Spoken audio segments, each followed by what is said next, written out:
It's good stuff. I'm out of coffee now, so I'm pissed off. So now I'm gonna take it out on this game. Hey there, welcome to Dev Brew. This is where game developers, indie game developers, send their games and I give them feedback on their game design. First off, I wanna say thank you to this guy, not gonna try to pronounce that, for putting Rewind in a vulnerable spot. It can be really hard to listen to somebody criticizing your creation, but I do this out of love. It is from my heart. I hope that this information will help both you, the developers, and other game developers out there, or just anyone who watches this video who cares about game design. So what is Rewind? Rewind is a small game that was made as a student project. It's a platform game in which you also have the ability to control time by slowing it down or reversing it. So that being said, what exactly is this game trying to be?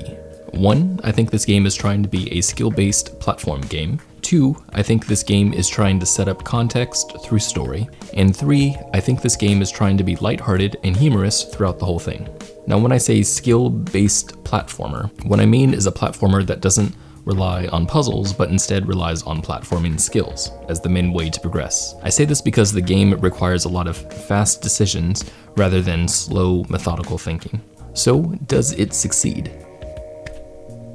We'll let the coffee decide. Every time I point out a design that I thought helped the game succeed, this coffee cup will fill with coffee. Every time I point out a design that I think held the game back from succeeding, this coffee cup will fill up with decaf. And at the end, we'll see how strong our dev brew turned out to be. And if you are looking to support the channel, thank you so much. There is a Patreon link in the description. Let's get started. So the game starts out with a cinematic showing a kid and his grandpa sitting on a couch watching TV with headphones on for some reason. The grandpa starts by giving some off-the-cuff wisdom, as grandpas do. Slow and steady, doesn't trust the DSA. Which is a strange bit of humor, but I dig it. It's interesting because this actually creates some context for the gameplay. We now know that this place called the DSA is probably some sort of shady organization that operates probably in the shadows or something like that. And it's probably gonna be the enemy that we're facing throughout the game. So we got all that from one line of dialogue, so I like that. Then suddenly there's a knock at the door. How do we know? Because the dialogue box pops up and tells us that the port, which is French for door, is saying knock knock, which I thought was pretty funny, but I don't know if it was meant to be, but I thought it was funny. This robot dude called Faust, I guess? He's like a, I don't know, I Googled it and I got this thing, so I don't know. Anyway, this robot dude pops in just straight up kills the grandpa. He collects a tape and he says, "I finally have the great cassette." And then the kid, I'm not even gonna try to pronounce that, jumps out of the window and boom, we're in control. Wonderful use of context to show me exactly why I'm here in this situation. So we begin on a rooftop, and when we start our gameplay, we can see the protagonist is wonderfully separated from the background, which makes for easy locating, which is exactly what you want in a platformer where you're making fast decisions. Even though everything is super stylized and contrasty in the background, we can still see the character at a glance, which is fantastic. The first level is pretty well crafted, and it shows exactly how we're going to be playing the game. So there's some very simple platforming. There's a small difficulty curve that begins with a small jump, then stationary platforms, then moving platforms. Upon completing the first level, a dialogue screen shows up where we overhear two robots chatting with each other, talking about the latest robot television, I guess. The way we're told who's talking is through highlights in the pictures, but the highlights are super subtle, so you don't really see the highlights at all until they change characters, which can catch your attention and then it feels distracting and not very useful. When you begin the second level, the protagonist mentions that his grandpa told him how to control time with his Walkman.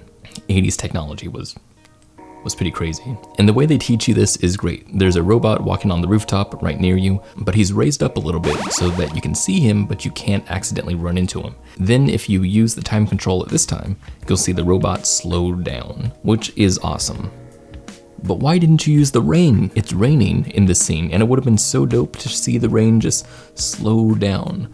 I'm not gonna give you decaf for that. It's just disappointing. I do like the visual, however. The screen has this RGB split and VHS filter that shows up when you're slowing down time. I like it because it's very obvious as to what's happening at that moment. It's great for identifying. I also love how the filter is like aesthetically matched to that of the game because it has like this outrun 80s style going on. So I really like how that matches. It feels really cohesive. But I am a little confused about why the protagonist can control time at all. Like, is this something he could already do? At the beginning, when this robot guy stole the great cassette, I was wondering what is so special about it.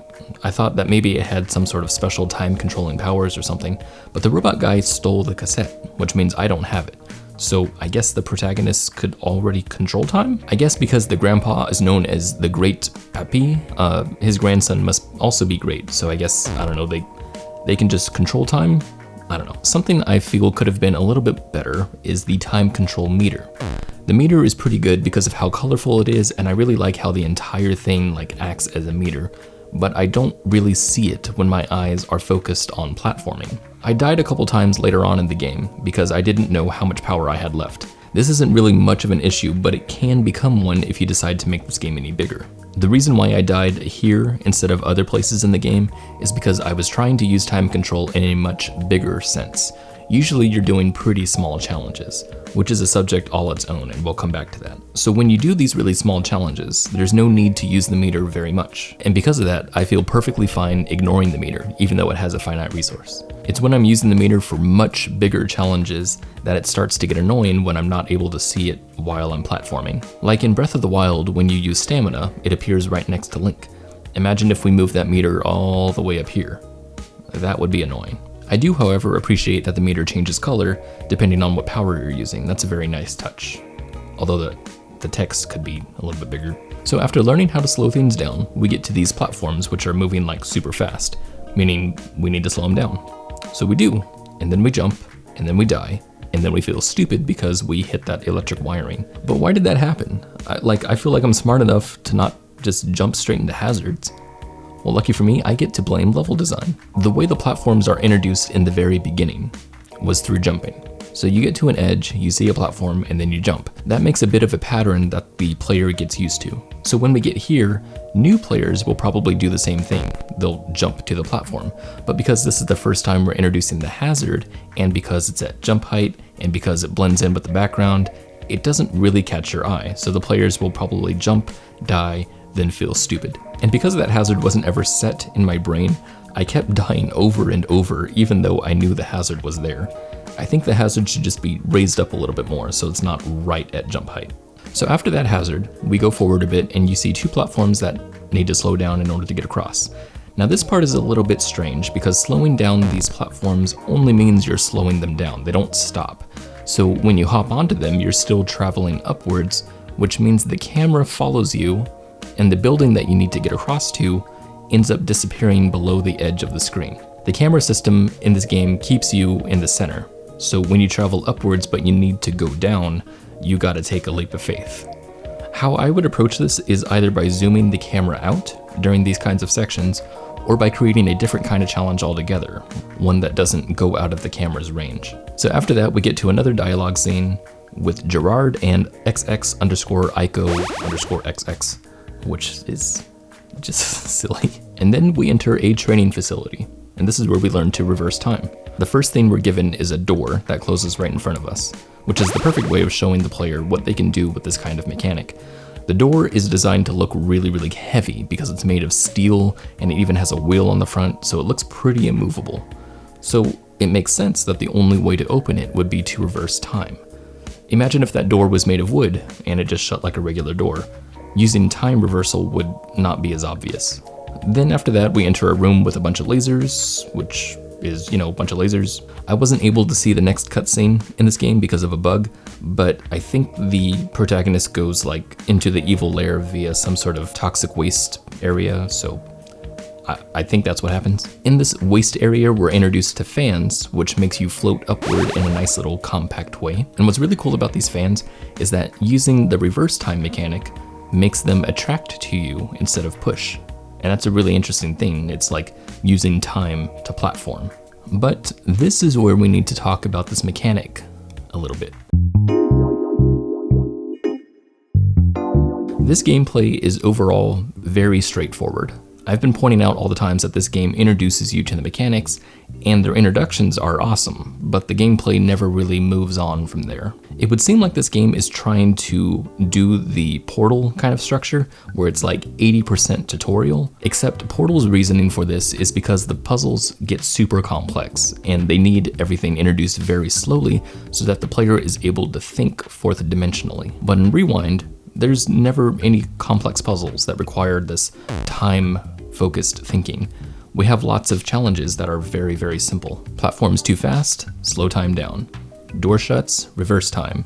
Platforms going down, you need them to go up, reverse time. Every challenge presented is a binary challenge. There's only one way to solve everything, and they're very, very simple. It's like a very simple puzzle. And because this is a skill-based platformer, that might seem like a good thing. Like, you don't want overly complicated puzzles to slow down your experience, but it's not really the challenges that need to be more complex, it's the gameplay. For example, let's look at Super Mario Bros. Mario doesn't have a whole lot of mechanics you can do. There's only 2 buttons on the NES controller. All the player can do is walk, run, or jump. But if we look at the gameplay, there's a ton of variance. The mechanics allowed the player to do all kinds of interesting interactions, and those interactions are what govern each level.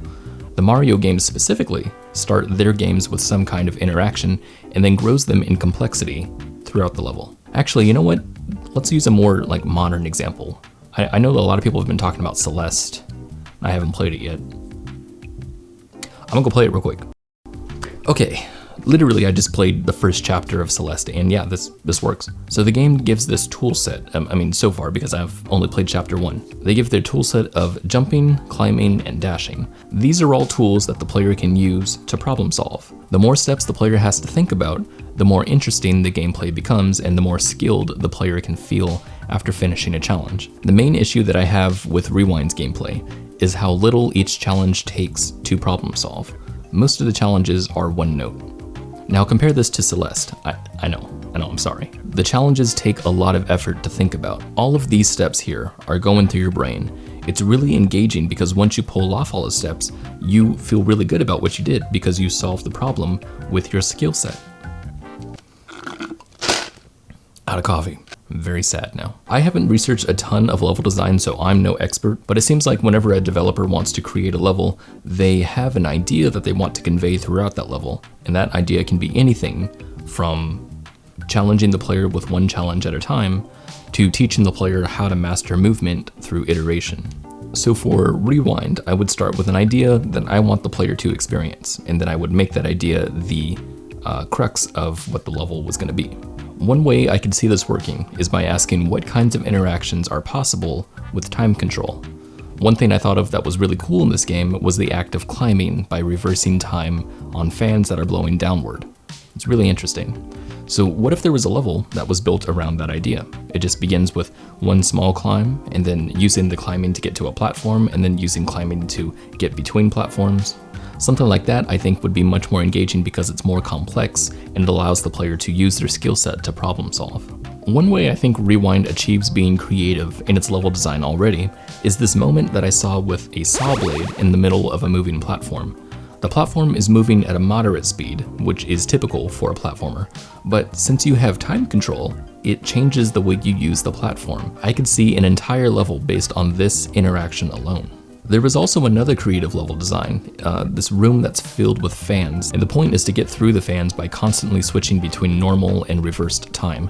The challenge itself is kind of interesting, because it creates like this sort of floating interaction, but something that held me back from enjoying this section was just how fast the fan pushes the player. Looking at the speed of the push, you can see that it's exponential, meaning that it doesn't give the player almost any time to react. By the time that they see they're getting pushed faster. You can have that kind of exponential push, that's no problem, as long as it's communicated well. If there was some sort of animation that showed me what direction was pushing me, then I'd be able to judge the whole interaction a lot better and feel more autonomy when I made a mistake, thus making me want to play better when I die instead of rage quitting. You know, sometimes when I'm researching game design, I get these feelings that I'm just like, holy shit, that is awesome. And this next part is one of those. Okay, so after we obtain the great cassette from this robot dude, we start escaping. Oh, hey, look at that. Look, this guy knows what's up. That's what I'm talking about. There's a few affordances that we automatically get from video games. They're the things that we understand in the real world, and one of those things is gravity. So we know in a video game when we jump, we're gonna come back down because that's what happens in the real world. We're gonna expect it in a video game. Another one is how a car moves.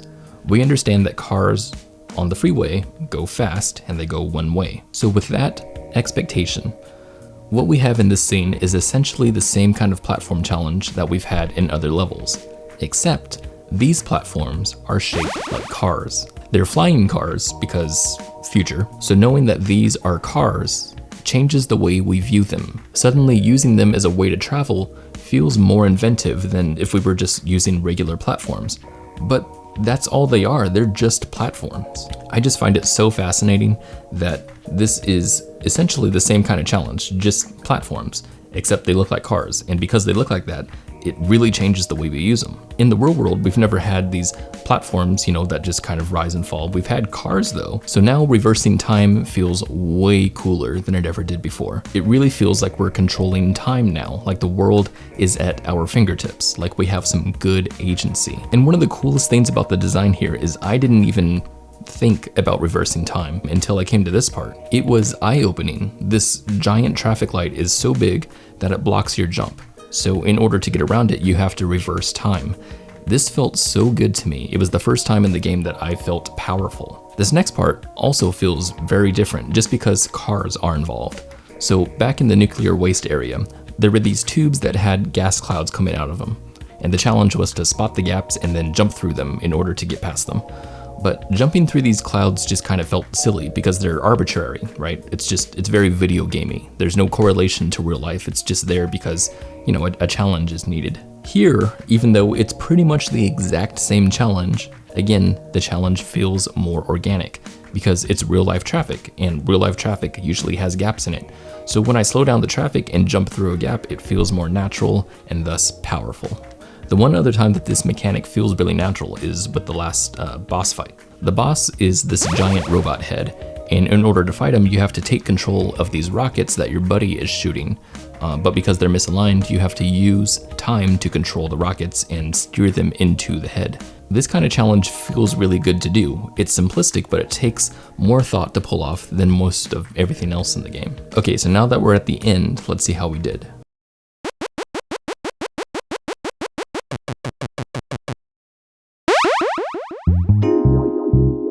If you played this game and you have more to add to my feedback, please leave a comment in the comment section so that the developer can see and learn from your comments. If you like this kind of analysis and you have a game of your own, you can submit it to me using the link below the like button. I'll try to put you in the wait list. There's also a wait list in the description. You can check out how many episodes there are planned so far. Thank you so much, Squirrel Eating Cardboard, for submitting this game for us to just rip apart and have fun with. Hi there, welcome to DevBrew. Welcome to DevBrew. This is where indie developers send their games and I keep looking at my script. I need to get pumped up. I don't have enough caffeine. I need more caffeine. Hi there. You. What's up? How's it going? 80s technology was pretty crazy. Stupid.